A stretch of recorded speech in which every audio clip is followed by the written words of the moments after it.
around Preddy, forcing him prone.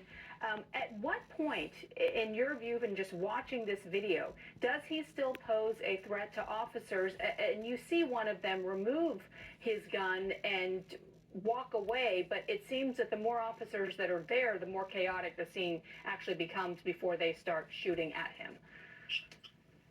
Yeah, so when you look at that video, when I observed the video, and I think of the statements from DHS, first of all, claiming Mr. Preddy was attacking law enforcement officers, I don't see that with the video that they've released. Also, you know, as it's been mentioned, Mr. Preddy was a licensed conceal and carry owner, which is legal in Minnesota, and more so when it appears that one of the agents removes what appears to be the firearm that Mr. Preddy owned. That is taking place, at least with the video that I've seen, certainly what CNN has released, before the shots ring out. So you have to ask, a reasonable officer has to ask, what was the threat where you would need to use deadly force on Mr. Preddy?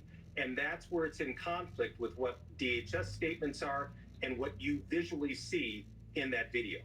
You mentioned that police officers are trained to de-escalate in a situation like this, and I want to play sound from your successor, the current Minneapolis Police Chief, Brian O'Hara, from over the weekend, who made clear that officers find themselves routinely in dangerous situations, in situations where they have to remove guns from suspects as well. And here's how he described how they are trained to handle those types of situations. People have had enough. This is the third shooting now in less than 3 weeks. The Minneapolis Police Department went the entire year last year recovering about 900 guns from the street, arresting hundreds and hundreds of violent offenders, and we didn't shoot anyone. So how do you explain the contrast from what you've heard there from the police chief? I would imagine the same applied to when you were chief of police, and what we've seen play out in not one but now two shootings. Yeah, I think it's to what Chief O'Hara of the Minneapolis Police Department noted.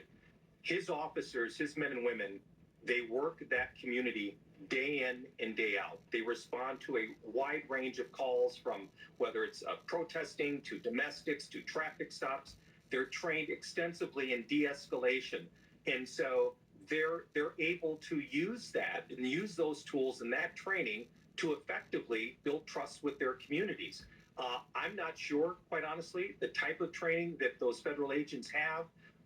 They certainly, it's seeming to go against what local police departments would train in. And so, and by the way, if they're not also communicating with local police department, it's a recipe for these tragedies to happen, and sadly to continue to happen if it's not addressed. It is interesting how the White House, how President Trump has responded to this shooting relative to the shooting of Renee Good. He said that there's an investigation going on, and he also sent border czar Tom Homan to Minneapolis, said that he will be reporting directly to him. There had been some reports of perhaps some tension between Kristi Noem and Tom Homan, that perhaps she was marginalizing his role here. It sounds like the president is giving him more broader authority. And then there was just this post on Truth Social that the president put up just moments ago, where he said, Governor Walz called me with a request to work together with respect to Minnesota. It was a very good call. We actually seem to be on a similar wavelength, and then said that he is happy that there's so much tremendous success in Washington, D.C., in Memphis, Tennessee, New Orleans, other places where there have been federal officers deployed. But what do you make of this language from the president? Does that suggest to you that, given the reaction that he's seen nationwide from Democrats and Republicans, that he is also aware that things need to de-escalate quickly? Yeah, this is the first time that I'm hearing this from you. Thank you for sharing that information.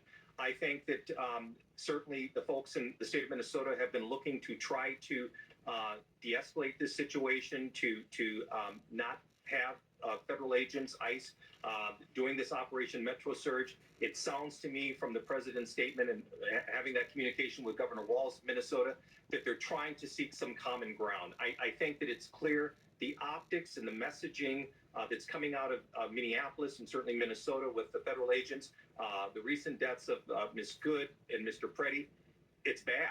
It's